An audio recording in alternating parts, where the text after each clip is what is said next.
Thank you for coming today. Last night, in conjunction with the Pennsylvania State Police, the Federal Bureau of Investigation, detectives arrested 28-year-old Bryan Christopher Kohberger in Albrightsville, Pennsylvania, on a warrant for murders of Ethan, Zana, Madison, and Kaylee. I want to personally thank these agencies for their assistance in this case. Kohberger resides in Pullman, Washington, and is a graduate student at Washington State University. We will provide as much information as we can about the extradition to Idaho and the criminal process. However, due to Idaho state law, we are limited in what information we can release today until Kohberger has his initial appearance in Idaho court. I want to express my appreciation to our local community, the people of Idaho, and those throughout our nation who provided information to help us investigate these murders has been very impressive. We've received over 19,000 tips, and we've conducted over 300 interviews. To recap this case, on the evening of November 12th, Kaylee and Madison arrived home at about 1:56 a.m. after visiting a local bar and street food vendor. Ethan and Zana were at the Sigma Chi house before arriving home around 1:45 a.m.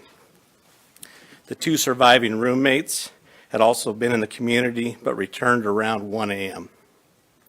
On the morning of November 13th, a 911 call was made at 11:58 a.m. reporting an unconscious person at the residence. The call came from inside the home from one of the surviving roommates' cell phones. Moscow police responded and found 2 victims on the 2nd floor and 2 victims on the 3rd floor.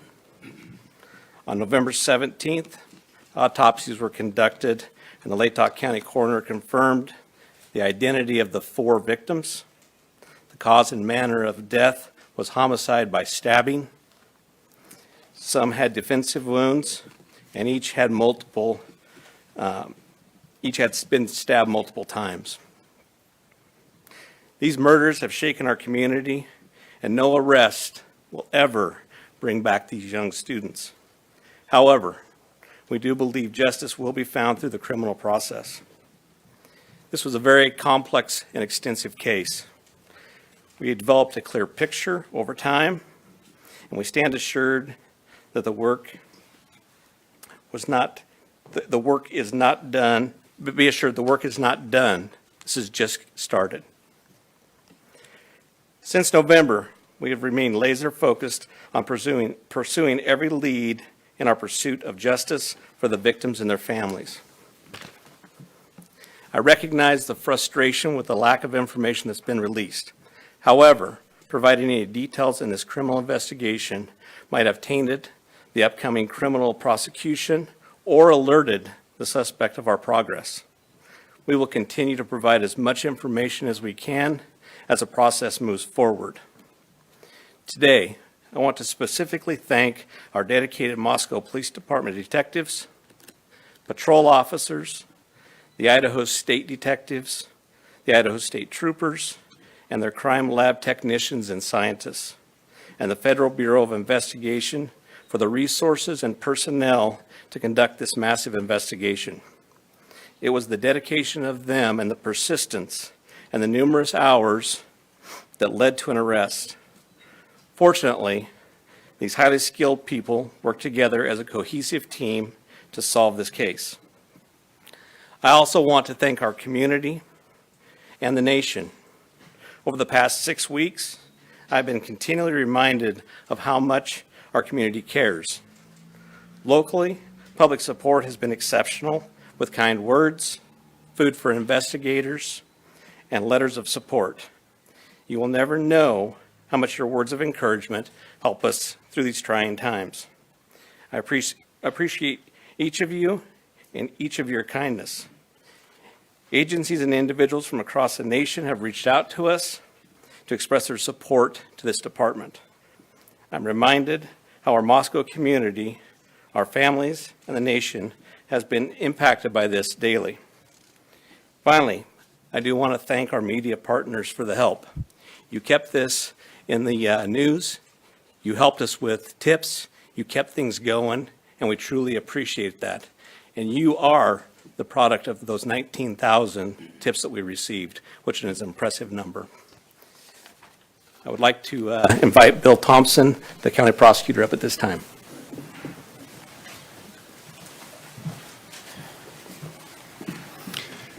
Good afternoon, folks. My name is Bill Thompson. I'm the Latah County prosecutor.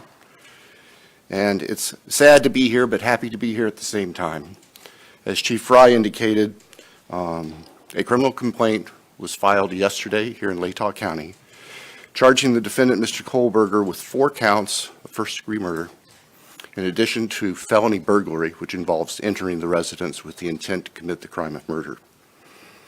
Mr. Kohberger, and let me preface, there is a pending case now in court, and I and my office and the investigators have to live with the restrictions that our Supreme Court places on pretrial publicity. That said, I promise you we will share with you, through the court process or otherwise, whatever we are allowed to. I just appreciate your patience on that. The factual basis for the charges are summarized in what's called a probable cause affidavit that is on file with the court. According to the rules of the Idaho Supreme Court, that is sealed until Mr. Kohberger is physically back in Latah County and has been served with the Idaho arrest warrant. At that time, we expect that that affidavit will be available to you so you can share the true facts with all of your readers and your watchers and your listeners and all of the people who are interested and really need to know what's going on. So please have patience with us on that. We hope to get that to you as soon as we can. As far as Mr. Kohberger, I can share with you that he is a graduate student at Washington State University and has an apartment residence over at Pullman. He has had an initial appearance in front of a judge in Pennsylvania. He is being held without bond, and the warrant from our magistrate judge here also provides for no bond. We understand that he's scheduled to be back in court in Pennsylvania next Tuesday afternoon, and that a public defender has been appointed for him there.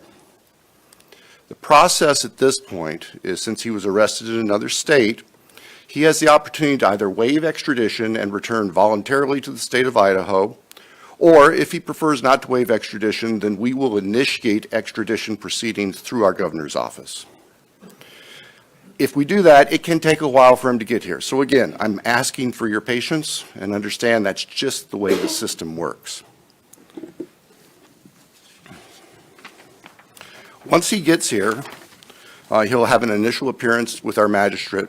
They'll deal with issues such as making sure competent counsel is representing him, and the case will be scheduled for further hearings. Your primary source of factual information is going to be the court record, because that's what the Supreme Court says we need to refer you to. So please pay attention to what's going on in court and have people there to watch and hear what's being said. As an attorney, myself and my office, we are limited on what we are allowed by the courts to say outside of the courtroom. So please just work with us. Finally, as the chief indicated, this is not the end of this investigation. In fact, this is a new beginning.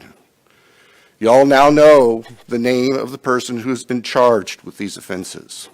Please get that information out there.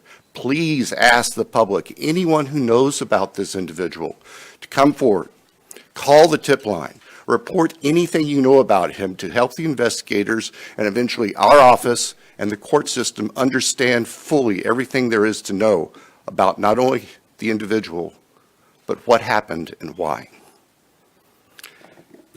Next, I'll introduce Colonel Ked Wells from the Idaho State Police. Thank you. Well, good afternoon. My name is Kedrick Wills. I serve as the director of the Idaho State Police and certainly want to express our appreciation for your attendance here today. These tragic murders took 4 young, vibrant lives from our community. Nothing we do can bring them back. The only thing that we can do in law enforcement to honor their memories that we know of is to bring this to a successful conclusion. This has been a very difficult time for the families, the university, the community, and the state of Idaho. However, it is also proven that communities come together in tough times. Certainly appreciate the support of the local community and our national audience that has been following us as our investigators have worked through this case. I'm thankful also to you, the media partners, who have helped keep this case in the forefront that generates the tips and we hope will continue to generate information that will help us to a conclusion of this proceeding. I'd like to express our appreciation on behalf of the Idaho State Police to Chief Fry, his leadership, and the entire Moscow Police Department for the way that they handled this from the very beginning. He directed the right people to the right positions that led us to this conclusion today. I've had the utmost confidence in this investigation and in Chief Fry, as well as in Mr. Bill Thompson and the Latah County Prosecutor's Office, who've been a great partner throughout this. Nothing has deterred the commitment of the investigators who've worked on this case, regardless of the organization they represent. It's been very trying and very difficult, as you know, that it has been on those investigators as they do the tedious work that they're so good at doing. The partnerships is what's led here as well. The partnerships between Moscow Police Department, I'd like to express our appreciation with the Federal Bureau of Investigation, specifically the Special Agent in charge out of the Salt Lake City Division, Dennis Rice, and also the work that happened in the last 24 hours in Pennsylvania with the arrest with the Pennsylvania State Police and Colonel Evanchik with the Pennsylvania State Police. We appreciate what they've done across the nation to help us as well. As Bill shared, this investigation is far from over. In fact, I appreciate what he shared, that this is not an ending, but rather a new beginning. The difference now is, as he shared, that we are dictated what information we can share by the court process and by laws in our state of Idaho. And so we will share, as he shared, Mr. Thompson is absolutely committed to share everything he can share through the court process. We've got to make sure that we don't get in front of that process. And we really deeply appreciate everybody's support here. The relationships that were forged here and the partnerships that were forged have led to this. And based on that is why we're here today. And we continue to believe that the best way we can honor these 4 lives that have been taken is to make sure that we have a successful outcome here. One of the partnerships that's been forged throughout this is a partnership with the University of Idaho. And on that, I'd like to introduce the president of the University of Idaho, Mr. Scott Green.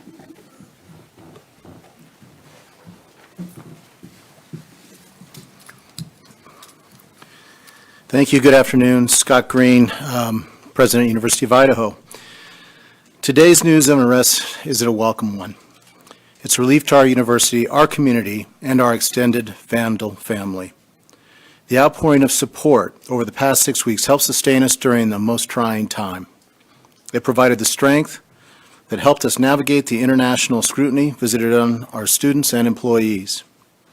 We are truly thankful for the compassion and acts of kindness shown to our community. Kindness is contagious, and it provided the light that reclaimed ground lost to evil and darkness. We first want to acknowledge and thank Governor Little for the early promise of financial support that enabled the university to secure our campus and focus on helping our students and our employees in the wake of the crimes. We also appreciate the Idaho State Police and the highly visible security presence that brought comfort and calm to a community shocked and confused by the senseless crimes. We never lost faith that this case would be solved and are grateful for the hard work of the Moscow Police Department and their law enforcement partners. Vast and committed FBI resources brought important expertise to this complex case. Across the board, dedicated, highly competent personnel worked this case to arrest. This crime has nevertheless left a mark on our university, our community, and our state. While we cannot bring back Maddie, Kaylee, Zana, and Ethan, we can thoughtfully and purposefully carry their legacy forward in the work that we do. Our students come first, and that was proven each and every day of this investigation. We are committed to safely delivering the college town atmosphere, campus experience, and high-touch quality education for which the University of Idaho is known. With time, we will heal. We will move forward together, and we will remain Vandal strong. With that, I'd like to turn it back over to Chief Fry.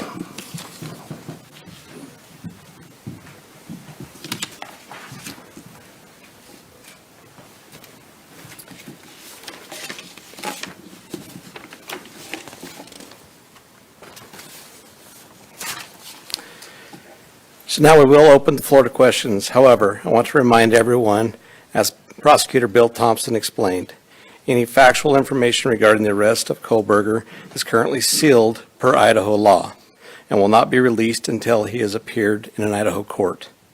Please formulate your questions accordingly. I recognize there are a lot of questions, and I will try to answer as many of them as I can. Evergreen or Argonaut reporter? Lauren Patterson, Northwest Public Broadcasting, Spokane Public Radio. I realize the records are sealed. I guess I'm not too familiar with how it works, but can you tell us what tip, what lead, what piece of evidence really led you all the way from Idaho to the suspect in Pennsylvania?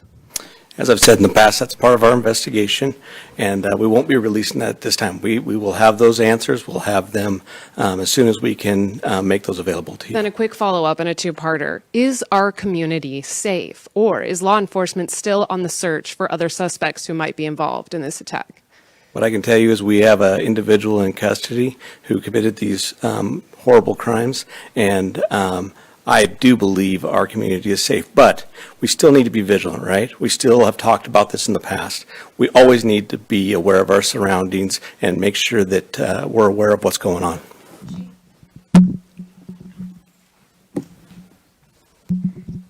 Hi, Chief.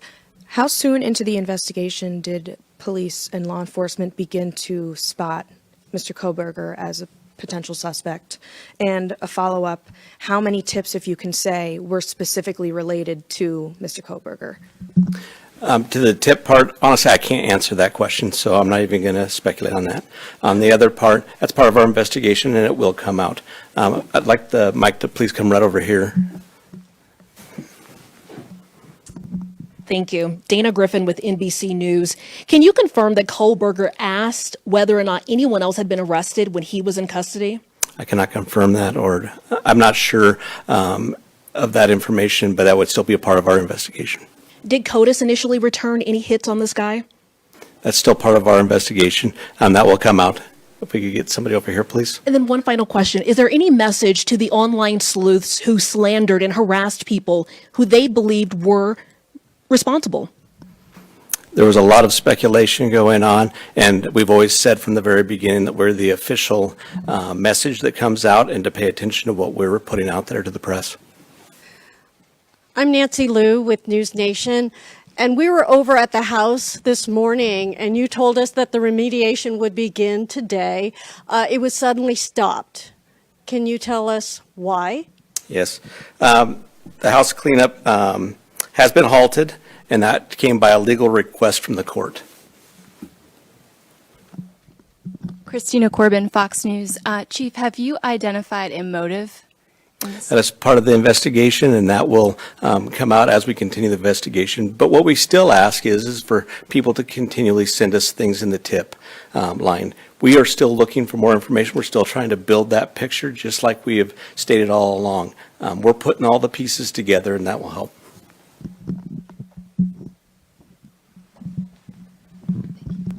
Chief Veronica Miracle with CNN. Any indication that the suspect knew the victims? That's part of the investigation as well. It won't be something that will come out at this point in time, but as we continue the investigation and as this case goes to trial, that will be brought forth. Have you spoken to the families? Can you tell us what they've told you today? Are you talking the victims' families? Yeah, we have reached out to the victims' family as we always do. We've done that daily, and we've continued to have contact with them. Hey, Nate Sanford, you mentioned earlier that you're still seeking tips about Bryan and that people should still share whatever information they have. Can you speak at all about what specifically people should be reaching out for, like if they know something? I would say anything and everything. As we've said all along, we know what tips we're looking for. We will take those tips and we will have professionals look at those and decide which pieces of those we need to use for our case. So we ask everybody would do that. Angela Palermo, Idaho Statesman. Your department and other investigators on the case took a lot of flack for keeping information close to your chest. Are you glad that you did that, and were you worried about tipping the suspect off? I will 100% stand behind the way that we handled this investigation. And this all started from day one with our patrol officers arriving on scene, locking down the scene, us calling in the Idaho State Police, us calling in the FBI, and keeping information that was pertinent to this case very, very tight. We want to have a situation where, when this goes to trial, there is no doubt that we've done everything right, and we've slowed down, and we've continued to slow down. We'll continue to do that. Hey, Chief. Have you guys found the murder weapon or the Hyundai Elantra? So we are still looking for all pieces of evidence, but we are still looking for the weapon. And I will say that we have found an Elantra. Stephanie Becker with CNN. Can you tell what it was like when you got the phone call when the police told you that they had your suspect? I can tell you, for a lot of law enforcement, it was a fairly sleepless couple of days with, as we were leading up to everything that we were doing. But what I can tell you is I have faith in those agencies across the nation. I have faith in our officers. I have faith in the FBI, and they did a great job. But sure, there was some times, even throughout the day, that we were always concerned. Hi, Chief. Don Ubak is CBS News. Can you talk a little bit more about the suspect's connection to Pennsylvania? All I know is that he lives in Pennsylvania. Chief Guy Tannenbaum from Nonstop Local KHQ in Spokane. More about the Elantra. We saw reports that you mentioned that you recovered an Elantra, but can you specify where that was found? And we know that that was one of the biggest pieces of information you were asking from the public to tip. Were you able to provide an information on whether those tips led to this seizure of an Elantra? That's still part of the investigation that will come out in the future.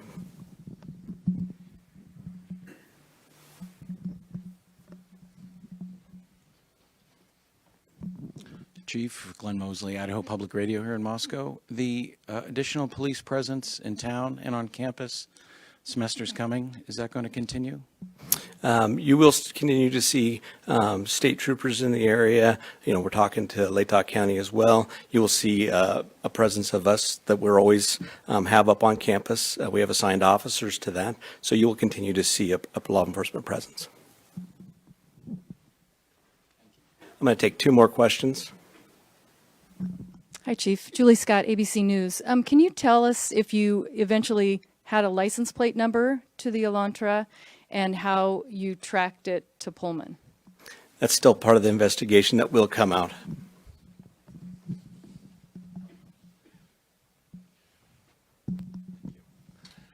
Chief, hi, Matt Lovelace with the Murrow College of Communication. I want to ask about Mr. Kohberger as a graduate student at WSU.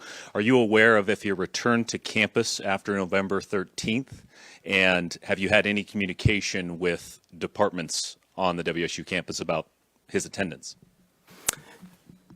So some of that is going to be followed up as we continue our investigation. We'll be asking some of those questions, but that'll come out in the near future.